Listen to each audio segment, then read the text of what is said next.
dhaggeeffadha abboo dhugaa barbaaddanii miti. Muciyyoo tanaa isii kabajuun beeyti. Wallahi innaa isii kabajurra aboo natti hin bal'isina natti hin bal'isin. Yoo rabbi sodaatte natti hin bal'isin natti hin bal'isina. Baabaan uraddiin taa'i baabaan uraddiin waan hin taane ta'e hin dalagini natti hin bal'isin. Nama dhugaa namaa awwaa. Mootii taran qabu fartaati mootii taran qabuan. Dhugaa dhabee haqqii dhabee siigalee mucattii tanarra ani isiin gartee saafichoo birrii dhimmee ani akka ani birrii dhabeeti miti. Alhamdulillahi namni silaa yoo waan amma abu muraad dhugaatti jalaaluu dhiisee namni baay'ee mucootan hin jaalatte ani barbaannaan jaalala na gaafatte amma duraayyuu isii dubbataa jirra timaana irraa fudhatte sirraa dubbataa jirra. Kootu deebi'a muraad dhugaa dhageeffadhu dhugaa jirtu kootu deebi'a amma si kabaja waan ta'eef si dhageeffatu kuni baay'imii gurbaa na dhageeffadhu ana.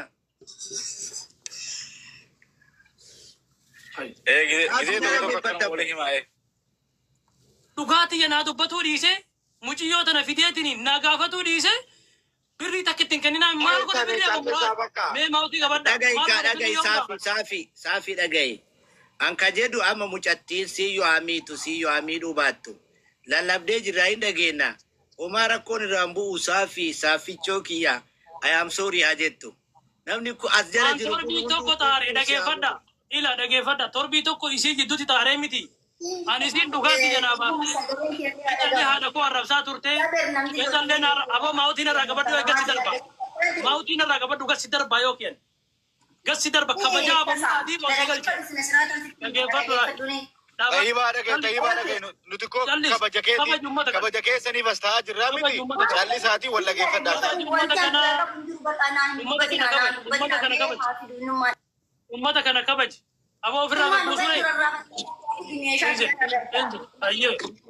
ayyee enzel si miti nama kabajaa gurguddaa qabuuf iyyuu si galee sirratti addaan cituu deemaan.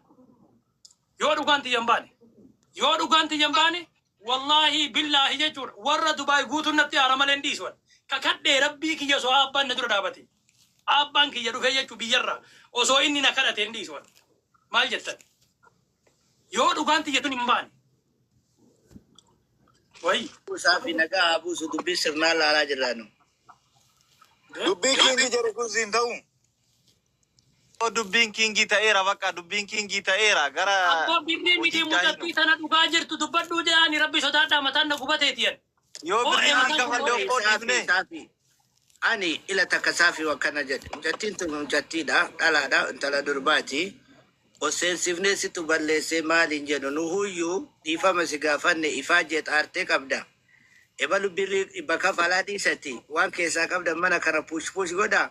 Saafin sima nummaan dhugaa si kana dhiisa. Qalde rakkoo akkasiin qabu rakkoo keessaa beeraan. Qalbii miti dhugaa jiru kun mucattii intala durbaa as fiddeetiin isin si jilbifattee dhiifama si gaafatuu fi warri Dubaay an bakka bu'ee isii dhiifama si gaafatuun liyyina taanu. Waan tokko si gaafadhu amma osoo harmeente yookaan haati ta'e dhuftee dhiifama siin jette sitti tola. Osoo sitti balleessite. Kabala wayyee harkaan deema. Irraa kabala kuno. Osoo obboleettiin ta'e ta'an gafaa wayiillee waa wayii balleessite bar akka fedhellee yoo ta'e sima dhiifama gaafata malee dhiifama nama gaafachiisan si galee nama duraa dubartiillee. Anammallee kabajaa isinii qabuuf nagayaan birriitti yanaa fuudhaa. Kaleen gadde isin naan iyyate wayi gaafadhe tana dalageeti. Leen gadde birrii naan iyyattee na dhoggatte. Har'a maa dhuftee natti maxxan jenneen. Ishoo jedhee dhaqee gaafadheef gurbaa kana. Dubaay jira gurbaan kun nama hunda beeka. Abbo Muraaddu beeka. Nama hunda beeka. Saafi amma waan kiingii kamaal jedhe kanatti dhaabadhu kalaas namni waan harkaa keessaa qabu. Birrii 300 sun waan xiqqoodha irraa kafala. Yookiin immoo isiin dhugaatii dubbattee naa dubbatte. Karaa giiftiitiin kafalaa jirraa jenne bar. Karaa giiftiitiin siyaa kafalamu. Obboleessoo dhugaatii jedha beesile birrii 300 obboleessoo guyyaa takka dalagaa baran. Ammallee dhugaan hin argamu maarree dhiisii kaa bakka. Bari bara kanannee bara. Ila saafi dhagaye dhugaa qabda. Birriilee mucattiin gaafatini nama 2,000 as jira. Birrii 300 bahu mucattii galchi jennee akkaawuntiitiin erginu puush si goone sappoortii si goone mucattiillee nagaa buufnee adda galtanii. Namni tokko yoo kafaluu dandeettan kafala. Waan 300 waan birrii 300 ta'u itti deemaam. Waan eeggan tokkooti koonii 30,000 jechuudha bar. Yalla itti fufaayyee afaan Oromooti. Yalla jara na daddarbadha. Dhugaa dhabee birriin dhiiban abadan qalaa morma kiyya. Dhugaa sii kennine baram. Bar dhugaa hin Namni qabne. xaare waan dhabu xaarte dhugaa qabda jedhani. Harkaan deemaa afaan Oromooti. Abbo Muraad irraa eegalee. Jara na Dhugaatiin ani osoo hin barin. Abbo Muraadiin dhuguun barbaadu. Dhugaatiin osoo hin barin. maqaa kiyya Osoo hin namni ergi waan kana. mana gaarii 500 sanatti ol darba namni narraa kafaltan. Kingi jalqabe sirraa jalqabnaa kingi kamal. Narraa darbaa jedhe na dide anan qabu ani narraa darbaa 500 san. Waa darbi ati nama guddaa Darbaa biyyaatti qotiyyoo ati Aboo narraa muudiin kennu. irratti hin qabatin Abiliis Sheek Kamal. wallahi Kafaluu barbaadda. Akkaawuntiin si bira jira kafali amma.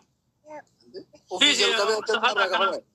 Araara buusuu fi Kingi Kamal ati muudii qabatta qoy ofii keetii waan kana karaa gootee ofii amma muudii qabatta. Jalqabe kunoo jalqabneenu. Eeshi darbaa hin darbina.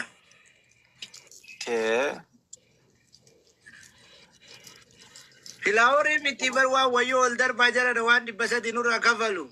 Si eegaa Waliin taphataa irraa fi narraa bu'a. Ayyee salaam alaikum. Qoy saafi tara gagge. lala saafii koy. Daqiiqaa 10 kenni daqiiqaa 10. Taisha narraa kafali. Aboo deegaa kun hin kennu wanni waan deegaa kun kennanii mi? Taisha qotiyyoo narraa daren. Abboo Kingi Kamal bakka situ jeeqaa jira. Kenniitii namni haa kennu nama kennisiisi namana. Obboleesso ani birri akkaawuntiin isaatu na bira jira. Birri asitti birri 500 taatuun kafala. Mucattii bareedduu tana isii asitti wannoo ta'urra. Mucattii tana itti darbaa nurraa bakka akkaasu. ani mucattii tana lubbuu kiyyaayyuun kenna isii akkanatti ilkaan adii shaashee tana asirra kaayanii isii arrabsuun barbaada. Eessaan kadhachuu. Irratti galchiga afaaniin gochuun hin Kakaa agarsiisa. kadhadheesh mushkila qotiyyoo. Hojii mirkaneessika Galchi aboonaan hin taphatin Sheek Kamal rabbi sodaadhu. wallahi Uummanni haa kennu asii ani galcha. Birri 50 riyaal 50 Amma galchi. Ana akkaawuntii gana ijoollee ergee galcha malee akkaawuntii Itoophiyaa qaba ani seentii godhannoo godhuu Waatii danda'u. dhiiftanii mucattiin tuni eega dhugaa isiin dubbachuu baatte itti hasalfattu maal goota? Mucattii bareedduu bakka tana uummanni saffisuu ofirratti fuudhee mi abboo uummanni ofirratti fuudhee kun 15 isii arrabsa 15 tokko. Abadan anaaf sittu wal nyaateetti hin du'aa fi jiru walirra hin dhaabanu mucattii tana ammarraa arrabsuu hin dandeettu. Yalla birrii kabal.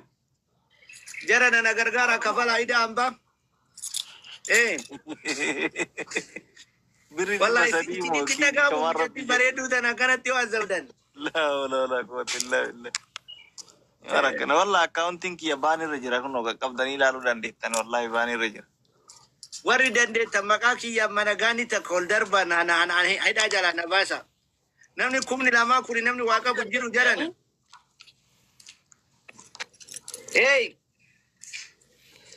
Maqaa kiyya waa ol darbaa jaran.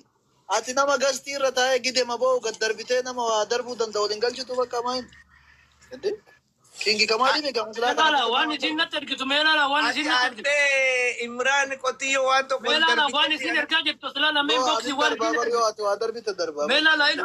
ani kanarra mana waan nuti qabu abbitu been danda'u. Intala kana waan isin ergitu silaala ila waan isin ergaa. Dubartii fuula qabdu waa argitu. Gara keetti qabbisaa fi mul'atu maal ergaar? Kingi Kamal. Taisha narra darbi Taisha. Xayyibaa waan ergin ati xayyibaa. Oy Xayyibaa waan siifan ergin. takka dhufte siifan silaa waa fixuun beektu waa hidhuu malee siifan waa darbi. Wallahi si warra. Narraa gidduudha bakka ayyee galatooma namti geetan. Inti laala faate tokkoffaa. Barbirriin guutuu ga'e. Maamiin guutuu.